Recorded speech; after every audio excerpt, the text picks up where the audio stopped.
I'm Brittany, welcome back to my channel, and today I'm going to show you how I made the Snow White sweater. Sweater making can be very intimidating, and it's something that I haven't tried until recently. I wouldn't say they're perfect, but I have a lot of fun doing it, and it's really rewarding being able to tell people when they ask me where I got my sweaters, oh, I made it myself. I wanted to make this pattern as easy as possible. So if you've never knit, you can still make it. If you've never crocheted, you can still make it. If you've never used a knitting loom, you can make this. This is very easy, very basic. I try to explain it in an easy to understand way. This is the yarn that I used. This one is a dark navy blue. I want to say it's like Red Heart brand, the Super Saver, but I don't recall because I'd gotten this a while back and the tag was off, and I just figured the color was perfect, so I don't recall what brand this is. But all you need is a dark blue for the main part, and for the sleeve, a light blue. It's everywhere. Again, I don't recall the brand and the exact color because I got this a while ago. The red is the same brand as the light blue, and this one is a yellow. But yeah, whatever you have available to you, pick whichever colors works for your project and work together, and that will be fine. You will also need a button. What else you'll need is a knitting loom. The one that I use and the one that I highly recommend because of its versatility, so you can get the different sizes that you need, is Martha Stewart Crafts, the Knit and Weave Loom Kit. Getting gauged can be really hard with a loom. I'm still working out the kinks. I've been knitting since I was 7, but I just picked up the knitting loom about a year ago, so I'm still figuring it out, but I figured out what works for me. The ones that I used in this project are the 2 longest ones and the 2 curves. They just, fit together like this. You have to use the pegs in order to lock them together, I don't know if you can see that. And it fits a 29 to 32 waist and a 35 to 40 bust with these pieces. It comes with several different peg sizes, and the peg size that I used is the smallest one because the yarn that I used is a medium to lightweight yarn. The bigger the yarn, the bigger the peg should be. Also, if you go with a bigger yarn and a bigger peg, you should do every other peg, whereas with these tiny ones, I did every peg. And you, of course, would have to add more pieces if you use a bigger yarn. Otherwise, it'll be a smaller garment, if that makes any sense. If you need it to be bigger than the one that I made, they do have extension ones. They have these that you can add on to each side,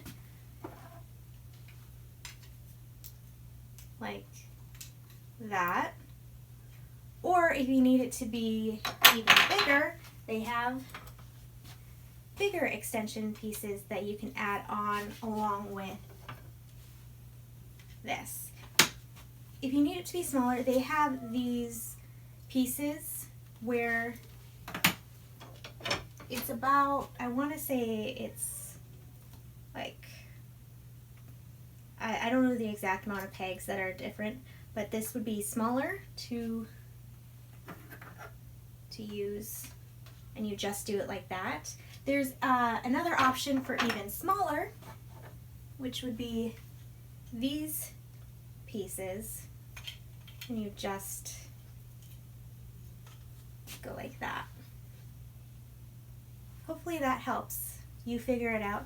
I did write out a pattern for this as best as I could. It will be in the description box below. The other tools you'll need is a hook that looks like this and a tapestry needle. These are the ones that come in the Martha Stewart kit. The tapestry needle works fine, but this can be a bit flimsy, so I would suggest using one like this that comes in the other kind of loom kits that you can get. It's a lot sturdier. It's a lot sturdier, and it's a bigger handle, which I prefer for more comfortable working. Plus the handle has a really nice grip. This is the tapestry needle that I like to use because it's metal and it works really well. You'll also need a crochet hook. Any size really will do, but I wouldn't suggest any size bigger than the yarn that you're going to be working with. It's better to have smaller than bigger. And of course, you will also need scissors and lots of patience. If you have any questions about anything that I just explained, please feel free to comment down below and I will try to get back to you as soon as I can. This is how you make a slip knot. You take it and you twist it once and then twist it again and kind of lay it out to make it look like a pretzel as best you can.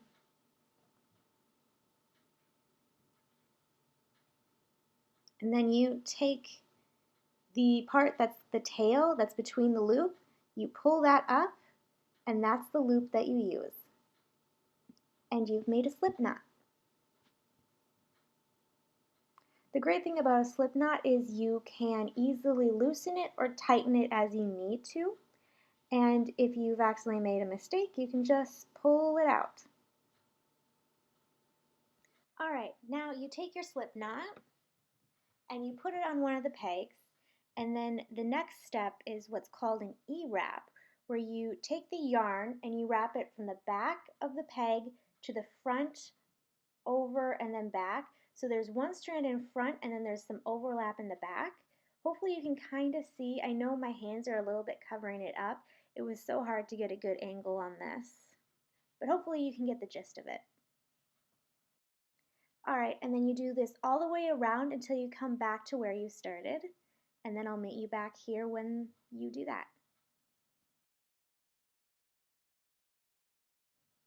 Alright, so this is me showing you the next step, but I realized in editing that it didn't look too good and you couldn't really see it, so here's me reshooting it, where you wrap the first peg like you did the others. I find it's easier if you take the bottom one and pull it over just to anchor it, like this.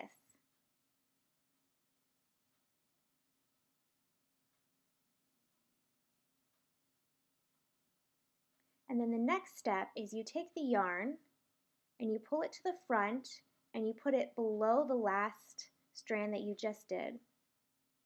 And then you pull it up through the middle of the other one. Careful, it's a little tricky. Sometimes the pegs come out. I find it's easiest if you hold the peg down while you're doing this, but because I was filming, I wasn't able to do that. But you get the gist. Pull the loop through, and then you take the last loop off of the thing, off of the peg, and then put the new loop on. And that is a purl stitch, because right now what we're doing is a ribbing stitch. Alright, this is what it looks like once you're done. You go through around and then you pull the bottom strand up over the new strand and then off of the peg like that, and that is what makes the stitch. And you just keep doing that all the way around until your ribbing is as long as you want it to be. I ended up doing about an inch of ribbing, but you can do as much or as little as you want. It is completely up to you. Alright, after you finish the ribbing, you simply E-wrap all the way around until you meet back to where you started. And that is what's called a knit stitch.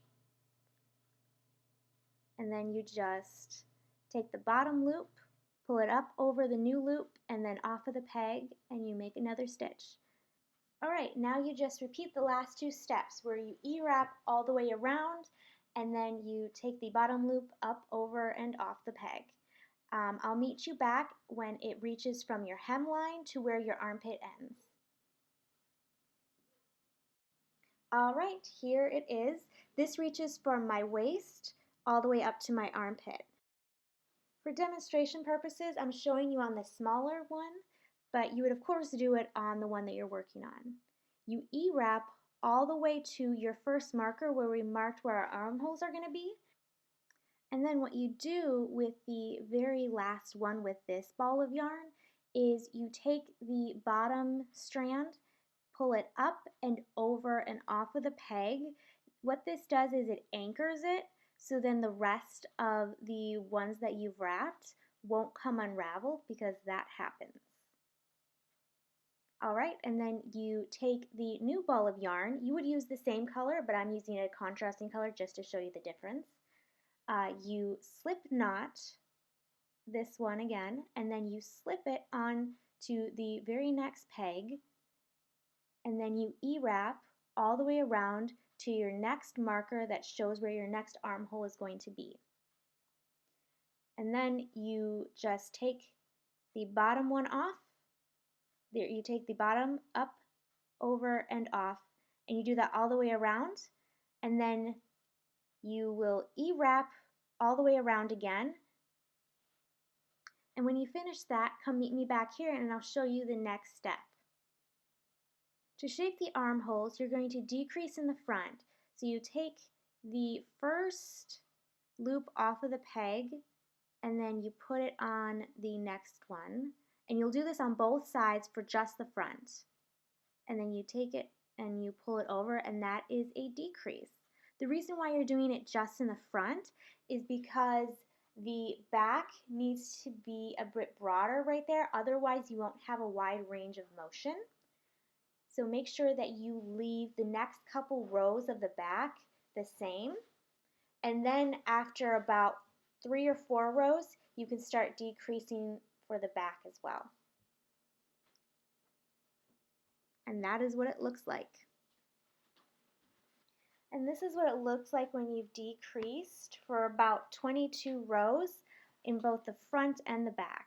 Now what I'm doing is I'm making a back slit so there's some headroom when you put on the garment. So find the middle stitch in the back, take another ball of yarn and attach it to one side, but it looks like there is one in the middle, so I'm going to decrease right here and I'm going to take the strand off of one peg, put it onto another and just decrease, and then do the same as we did for the armholes. By adding another ball of yarn, make sure it is on the opposite side that you have the other yarn attached to. So I'm going to do it on this side, and you make a slip knot with the new ball of yarn and attach it to the peg, making sure that the tail is facing the inside of the garment, otherwise it'll stick out and it'll look funny. And then just E-wrap the rest of them all the way to the end of the front right part. Alright, now that I have knit about 5 or 6 rows, I'm going to start shaping the neckline. And now first I'm going to mark how wide I want the neck to be decreased, and then mark them with stitch markers.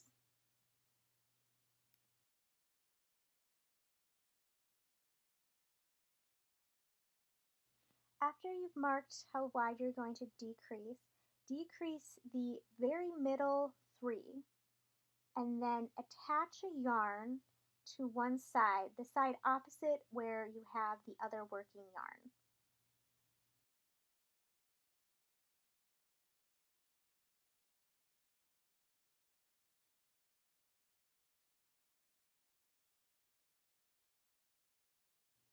And then every row you decrease 2 more on each side, or 1 more on each side, 2 altogether. And then once you reach the markers, you just work regularly. Now that it reaches the top of my shoulders, I'm going to take all the pegs off. Alright, now that I have all the pegs off, I'm going to take a tapestry needle and some of the yarn, and going from one loop on one side to the next loop on the other, I'm just going to sew it together. Alright, once you finish sewing the front and back together, there are going to be a few stitches from the back left. We are going to use that when we work the collar.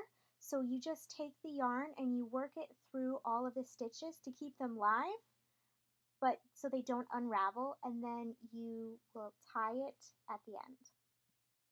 Alright, this is what it looks like.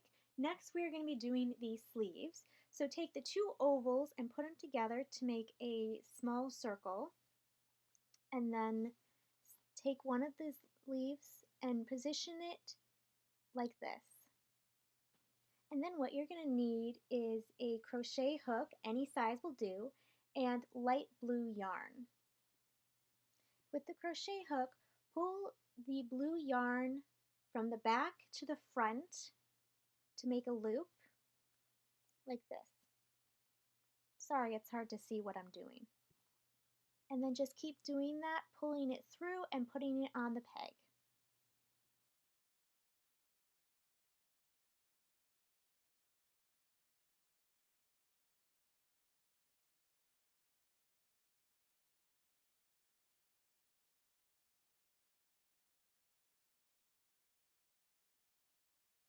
Something that I realized as I went along, that just doing one loop was making it tight, so I would suggest increasing every other stitch that you put on the peg.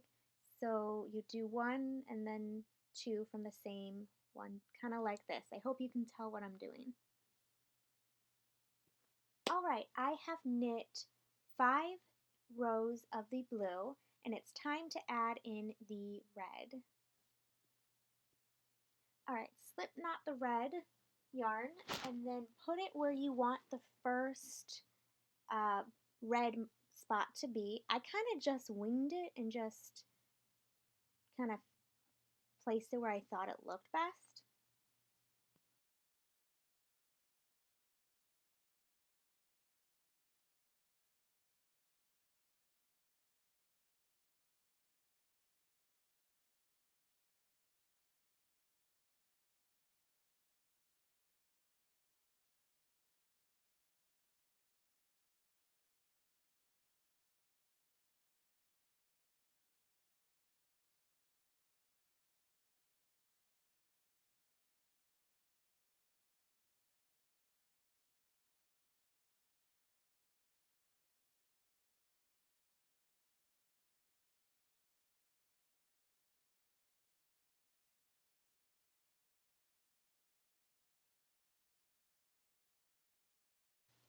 Alright, and for the blue part, you just E-wrap it as normal. You just kind of go behind the red where the red is.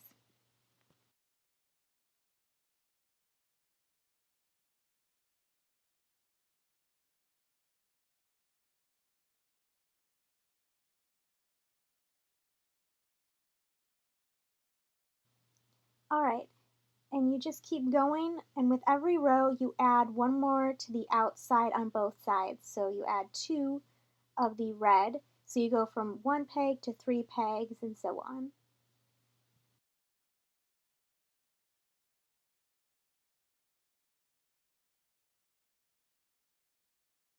Alright, I have the red spots as thick as I want them to be. There's approximately 3 blue stitches in between. And now what you do is you do the exact reverse of what we just did. So with every row you take 2 from the outside off. So then you go from 7 red to 5 and so on until you go back down to 1. And then I'll meet you back here.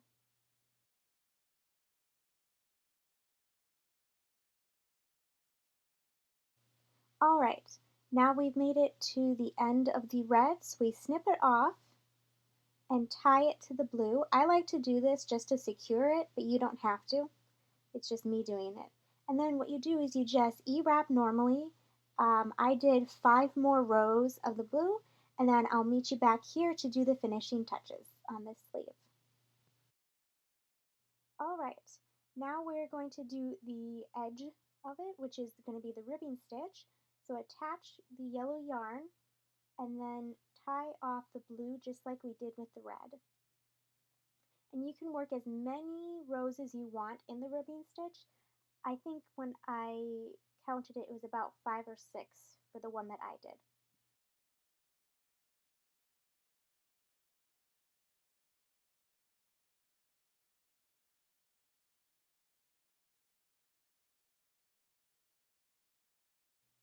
Alright, next we're going to cast off in pattern, which basically means you keep on doing the ribbing stitch, but instead of just keep going, you will take every 2 stitches and you'll put them together. I use my fingers, but you can use a crochet hook if that works best for you. But basically, you work the stitch, then you take it off, and you pull the next stitch through the last stitch.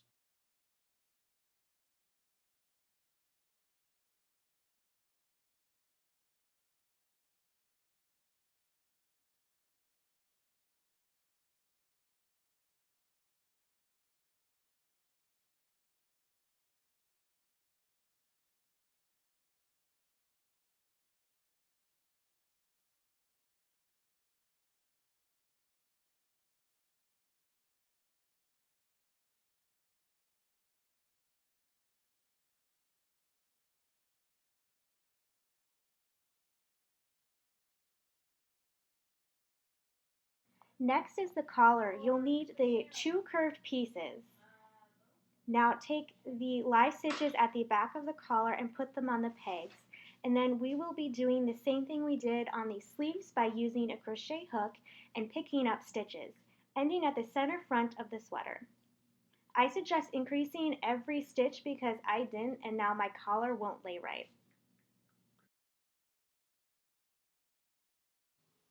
We will be working the collar in a garter stitch, which basically means you purl one row and knit the next row and so on. To make a Peter Pan collar, you will need to decrease at the front center of the sweater and you will decrease every other row. Once the collar is as long as you want it, it is time to cast off. And this is how you cast off using a crochet hook.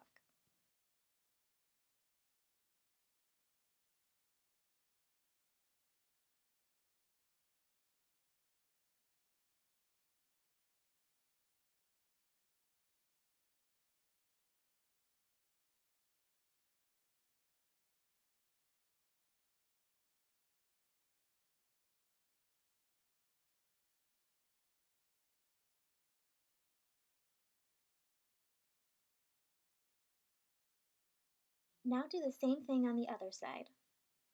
Using the tapestry needle, weave in all the ends of the yarn.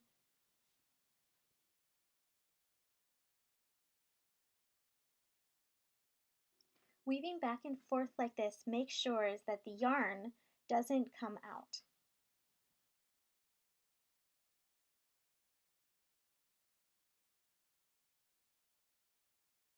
I left one string where I knew I wanted the loop for the button. Just insert the hook and pull the yarn through. Keep doing that until it's big enough to fit your button. Then tie it, cut the yarn, and weave in the ends.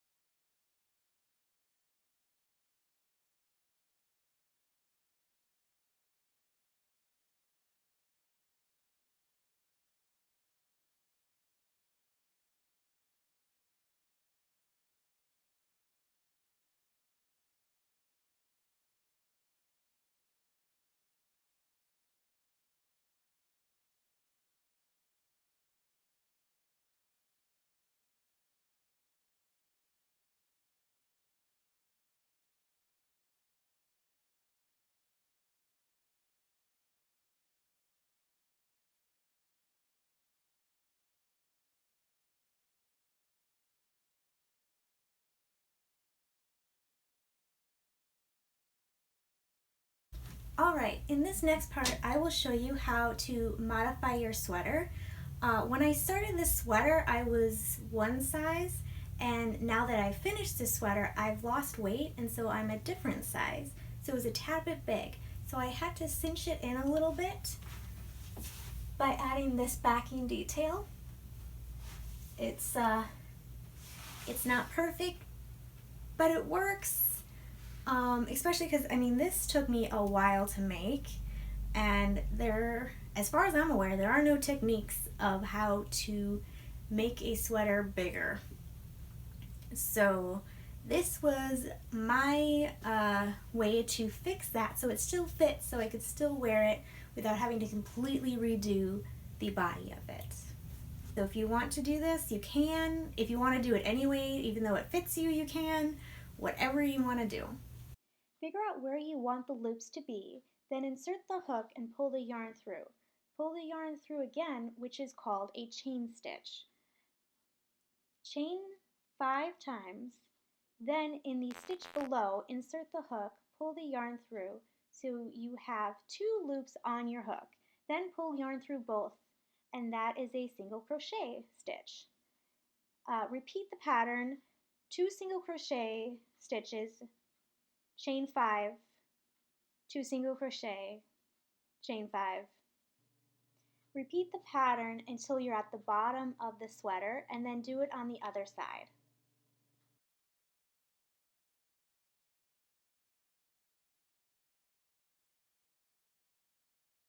You can use ribbon or yarn to lace it up. I didn't have enough ribbon, so I ended up using yarn of the same color.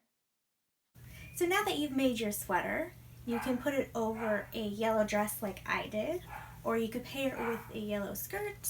Obviously, I added a red ribbon. But yeah, I hope that you found this helpful, and I hope that you had fun making it. I know I encountered a few bumps, but I was able to smooth them out, hopefully. And I hope I made the process of making a sweater a little less intimidating, and I hope you make this. Thank you for watching my video. I hope you enjoyed it, and I'll see you next time. Bye!